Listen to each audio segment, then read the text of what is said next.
ٹھیک ہے، موسیٰ کو فاعل بنانا واجب ہے۔ نمبر 3،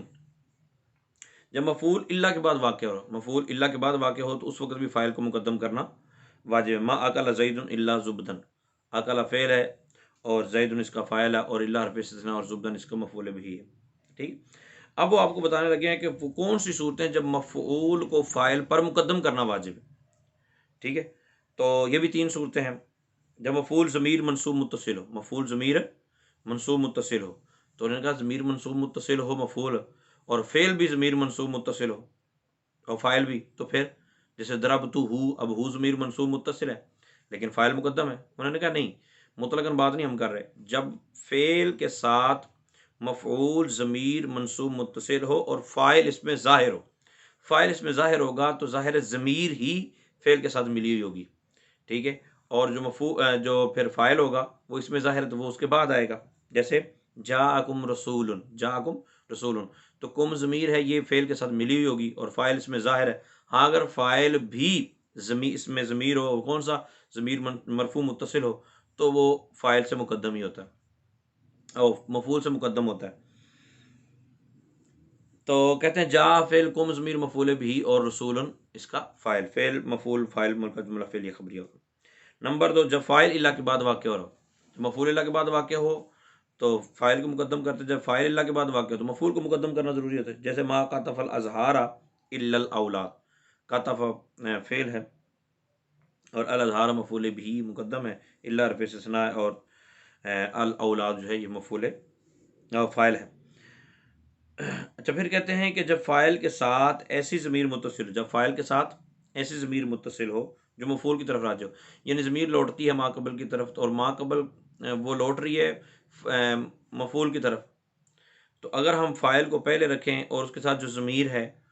وہ بھی ساتھ متصل ہو اور وہ ہو اس کے بعد، تو مرجع بعد میں ہو اور جبکہ اس کو پیچھے ہونا چاہیے، تو اضمار قبل ذکر، یعنی ایسی ضمیر لانا جو مرجع کے ذکر کرنے سے پہلے آ جائے، تو یہ درست نہیں ہوتا، اضمار قبل ذکر جائز نہیں ہے، الا بعض مقامات ہیں۔ ٹھیک ہے، تو انہوں نے کہا دارابا لسن رفیقہ، اب اگر ہم کہتے ہیں دارابا رفیقہ لسن، یعنی چور کو اس کے ساتھی نے مارا،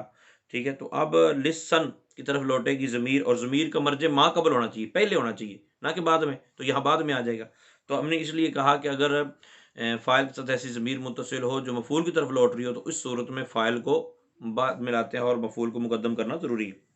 فائدہ، انہوں نے یہ بتایا کہ جب فاعل یا مفعول میں سے کسی کو وجوباً،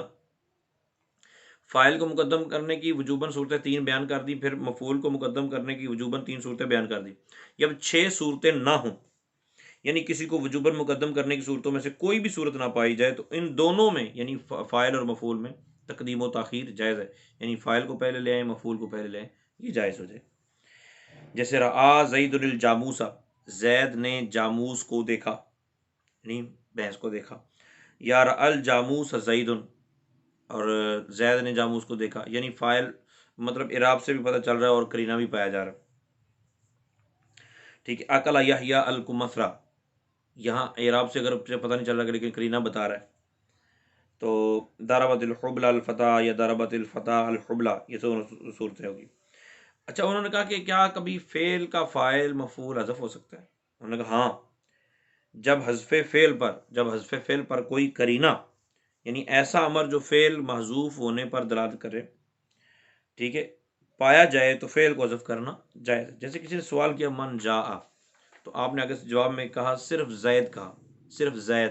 تو جاء زیدن بھی آپ کہہ سکتے ہیں، لیکن سوال کے جواب میں اگر صرف زیدن کہا تو اس کی ترکیب کیسے ہوگی؟ تو ہم جاء اس سے پہلے پھر محذوف نکالیں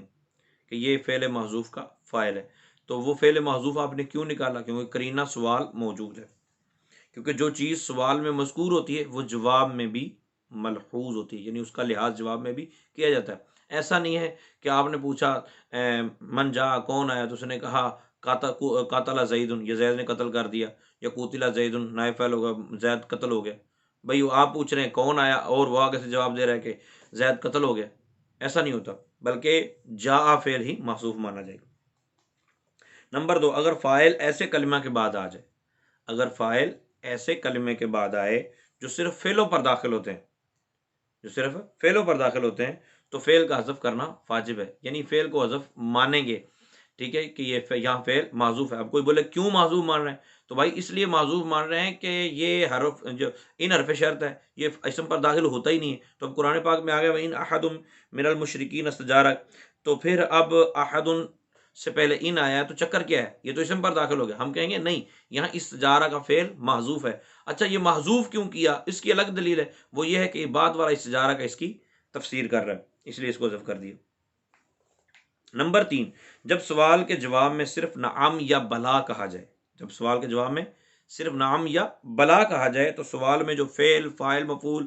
موجود ہوتے ہیں مذکور ہو کے وہ سب محذوف مان لیے جائیں گے۔ مثال کے طور پہ جس طرح کسی نے کہا ائی قاضا زید بکرا لصلاۃ الفجر،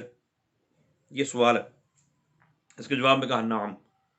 تو بھائی نام کی ترکیب کیا ہوگی؟ ہم کہیں گے کہ نعم کے بعد یہ پورا جملہ محذوف مانیں گے، نعم ای قضا زید بکرا لصلاۃ الفجر، یہ سارے محذوف مانیں گے، پھر اس کی ترکیب ہو، ٹھیک ہے۔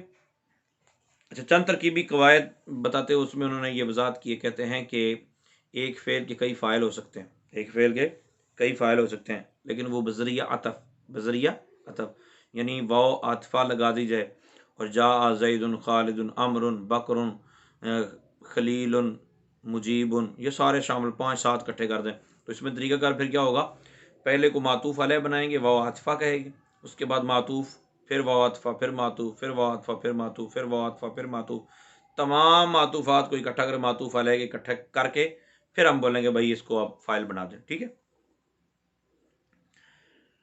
فعل کا فائل کبھی مفرد ہوتا ہے جس طرح ہم نے مثالیں پڑھی، اور کبھی مرکب توصیفی اور مرکب اضافی بھی ہوتا ہے، اس کی مثالیں بھی دے دی انہوں نے۔ جا زید میں فائل جو ہے مفرد ہے، اور جا طعام زید، طعام مضاف، زید مضاف الیہ، مضاف مضاف الیہ مل کر اس کا فائل بن جائے گا۔ اور کبھی جا رجل عالم، رجل موصوف، عالم صفت، موصوف صفت مل کر مرکب توصیفی اور اس کا فائل بن جائے گا، ٹھیک ہے۔ پھر انہوں نے کہا ہے کہ تذکیر و تانیث کا خیال رکھتے ہوئے مندرجہ ذیل اسماء کے ساتھ مناسب افعال لگائیں، یعنی آپ کو ذہن میں ہونا چاہیے کہ جمع مکسر کون سی ہے اور اس کا پھر فعل کس کس طرح آ سکتا ہے، پیچھے جو پہلے والا حصہ ہے اس میں ساری تفصیل بیان کی گئی، تو آپ نے تذکیر و تانیث یعنی اس کی مطابقت کا خیال رکھتے ہوئے افعال لگانے ہیں، ٹھیک ہے۔ اس کے بعد مندرجہ ذیل جملوں کی ترکیب اور ترجمہ کریں، نیچے والا آسان ہی ہے، ٹھیک ہے۔ ترجمہ اگر نہیں بھی کلیئر ہوتا تو ترکیب آپ کلیئر کر دیں، اتنا ہی کافی ہے۔ مندرجہ ذیل جملوں کی عربی بنائیں، عربی بنانے کا طریقہ کار کہ زید نے مارا، اب جو مارنے کا یعنی جو فعل ہوگا اس فعل کے متعلقہ عربی آپ نے ڈھونڈ لینی، نہ ملے تو آپ مجھ سے شیئر کر لیں، مجھ سے پوچھ لیں، میں انشاءاللہ اس حوالے سے عرض کر دوں گا۔ اور یہ جو مشق ہے اس کو حل کر کے آپ نے جو گروپ میں احباب ایڈ ہیں وہ گروپ میں آپ مجھے شیئر کریں گے، مجھے بتائیں گے، جو گروپ میں ایڈ نہیں ہیں وہ کمنٹس میں جا کے بتا سکتے ہیں، یا خود ایک دوسرے کو چیک کروا لیں، تو انشاءاللہ عز و جل بہت زیادہ آسانی ہو جائے گی۔ اللہ تعالیٰ عمل کی توفیق عطا فرمائے، آمین بجاہ النبی الامین۔